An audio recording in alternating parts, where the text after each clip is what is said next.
Hello students, कैसे हैं आप। मैं आपकी टीचर हिंदी व्याख्याता रेणुबाला चौहान। मेरे पिछले वीडियो में मैंने आपको अलंकार के बारे में बताया था कि अलंकार दो तरह के होते हैं, शब्द अलंकार और अर्थ अलंकार। शब्द अलंकार के अंतर्गत मैंने आपको अनुप्रास, यमक और श्लेष अलंकार के बारे में बताया था।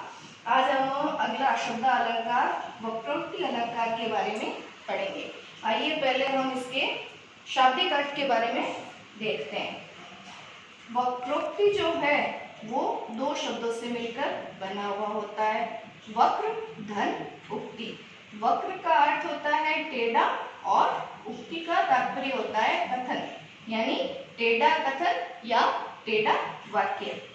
अब वक्रोक्ति अलंकार की परिभाषा देखते हैं कि जब वक्ता यानी बोलने वाले की कही हुई बात या उसके कथन का श्रोता के द्वारा भिन्न अर्थ ग्रहण किया जाता है, यानी कि जो बोलने वाला है, वक्ता है, वो जिस अर्थ में बात करता है, कहना चाहता है, उसका वो अर्थ नहीं लेकर श्रोता के द्वारा भिन्न अर्थ या अन्य अर्थ लिया जाता है, वहां पर क्या होता है, वक्रोक्ति अलंकार होता है। एक ध्यान देने योग्य बात इसमें यह है कि जो वक्रोक्ति अलंकार है इसका प्रयोग जो है प्राय परिहास में, हास्य व्यंग्य या परिहास में किया जाता है। अब वक्रोक्ति के भेद देख लेते हैं अपन। वक्रोक्ति के दो भेद हैं, एक तो है श्लेष वक्रोक्ति और दूसरी है काकू। वक्रोक्ति के भेद में सबसे पहले हम पढ़ते हैं श्लेष वक्रोक्ति। श्लेष के बारे में जैसा कि मैंने आपको मेरे वीडियो में बताया था कि श्लेष का तात्पर्य होता है चिपकना। इसमें एक शब्द में दो या तीन अर्थ चिपके हुए होते हैं।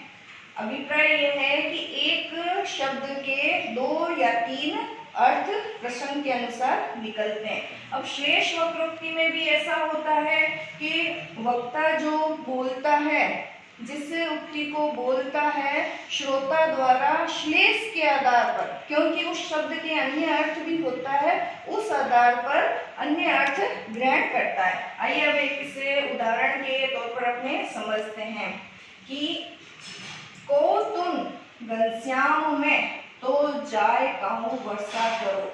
ये है राधा और कृष्ण के संबंध में है। एक बार कृष्ण जी है बाहर घूमते हुए आते हैं, द्वार पर खड़े हो जाते हैं। जिस तरह से द्वार खटखटाते हैं ना, तो वो भी द्वार खटखटाते हैं। तो अंदर से राधा पूछती है, को तुम, आप कौन हैं? घनश्याम में। तो कृष्ण क्या कहते हैं कि मैं घनश्याम हूँ। अब देखिए इस उदाहरण में, इस वाक्य में घनश्याम जो शब्द है ये श्लेष है। घनश्याम के दो अर्थ होते हैं। यहाँ पर कृष्ण के संबंध में, कृष्ण के प्रसंग में घनश्याम का तात्पर्य कृष्ण खुद है, किंतु राधा क्या करती है, व्यंग्य के रूप में। हालांकि उनको पता है कि बाहर कृष्ण है, किंतु जैसे कि मैंने आपको कहा ना, वक्रोक्ति है या ना टेढ़ा कथन, परिहास में लिया जाता है, तो व्यंग्य करती हुई राधा इसे किस अर्थ में ले रही है, काले बादल, कि जिस तरह से बादल क्या करते हैं, बरसात करते हैं, तो राधा इसे व्यंग्य के रूप में लेती हुई कह रही है, तो जाए कहूँ वर्षा करो, कि यदि आप घनश्याम हैं तो फिर यहाँ क्यों आए हो, आप जाओ कहीं पर बरसो। चलिए एक और उदाहरण इसका देखते हैं। हे शिशुपाल कहाँ सजनी। इसमें जो है लक्ष्मी जी है वो पार्वती जी से कहती है कि वो जो शिशुपाल, उनका जो कथन है लक्ष्मी जी का, उनमें शिशुपाल का तात्पर्य क्या है, यहाँ पर उनका कहने का तात्पर्य है शिव जी, कि शिव जी को केंद्र में रखते हुए यहाँ पर जो लक्ष्मी है पार्वती जी से कह रही है कि वो तुम्हारे शिव जी कहाँ है। तो अब देखो यहाँ पर वक्रोक्ति है जो है शिशुपाल में, तो जो पार्वती है वो भी इसका टेढ़ा जवाब देती है, वो उन्हीं की बात उन्हीं पर ही लागू कर देती है। शिशुपाल का एक अन्य अर्थ होता है माफ कीजिएगा, यहाँ पर है पशुपाल।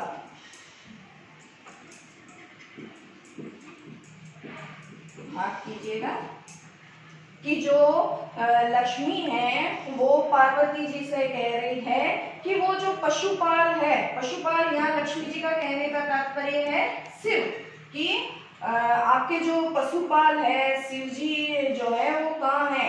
तो पार्वती ये बात उन्हीं पर ही लागू करती है कि जो पशुपाल है, पशुपाल का तात्पर्य होता है पशुओं को चराने वाला, पशुओं को चराने वाला। वो कौन है? कृष्ण है। कृष्ण क्योंकि क्या है? विष्णु के अवतार हैं, और विष्णु किसके पति हैं? लक्ष्मी के पति हैं। तो वो उन्हीं की बात उन्हीं पर डालते हुए कहती हैं, जमुना तट धेनु चराए रोरी, कि वो पशुपाल वो तो जमुना के किनारे कहीं पर धेनु यानी गाय चरा रहे होंगे। तो इस तरह से देखिए यहाँ पर पशुपाल जो शब्द है वो वक्रोक्ति के रूप में लिया गया है। एक उदाहरण से और समझते हैं। एक कबूतर देख हाथ में, पूछा कहाँ अपर है। ये जो है जहांगीर और नूरजहाँ का एक कथन है कि नूरजहाँ के हाथ में एक कबूतर होता है, तो जहांगीर पूछता है कि अपर कहाँ है। यहाँ पर जहांगीर का तो तात्पर्य क्या है? अपर का तात्पर्य है अन्य, यानी दूसरा कबूतर कहाँ है। तो यहाँ पर जो नूरजहाँ इसे व्यंग्य के रूप में, परिहास के रूप में लेती हुई क्या कह रही है?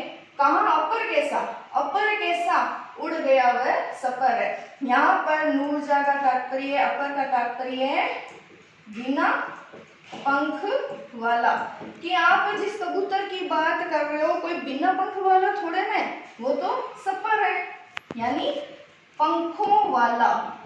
पंखों वाला, जब वो पंखों वाला है तो वो उड़ गया।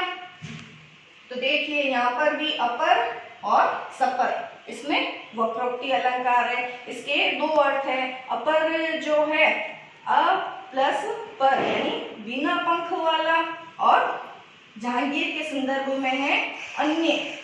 ठीक है, सफर यहाँ पर जो नूरजहाँ है इसका अर्थ बता रही है पंखों वाला। एक उदाहरण और देखते हैं। कौन द्वार पर मैं हरी राधे। इसमें भी वही बात है, कृष्ण घूमते हुए आते हैं, द्वार पर खड़े हैं, वो द्वार पर कहते हैं कि मैं हरी। हरि यहाँ पर कृष्ण ने अपने लिए प्रयुक्त किया है। और हरि का एक अन्य अर्थ होता है बंदर। तो राधा इसमें परिहास करते हुए क्या कह रही है? क्या बानर का काम यहाँ? यदि आप हरि है, बंदर है, तो आप यहाँ पर क्यों आए हो? बंदर का यहाँ पर क्या काम है? इस तरह से आपने उदाहरणों से देखा होगा कि शब्द के, किसी शब्द के दो अर्थ होते हैं, तो इससे जो वक्ता द्वारा जो वाक्य बोला जाता है, श्रोता द्वारा परिहास के रूप में उसका अन्य अर्थ ग्रहण किया जाता है। तो यहाँ पर ये शेष वक्रोक्ति होता है। आइए वक्रोक्ति अलंकार के दूसरे भेद की तरफ बढ़ते हैं। दूसरा भेद है काकु वक्रोक्ति, यानी कंठ से, यानी ध्वनि परिवर्तन होता है। वक्ता की ध्वनि में परिवर्तन होने से अर्थ में परिवर्तन हो जाता है। इसे उदाहरण से समझते हैं कि जब जैसे बोलता है वक्ता, जाओ मत बैठो। इसका तात्पर्य क्या है? कि मत जाओ, बैठ जाओ।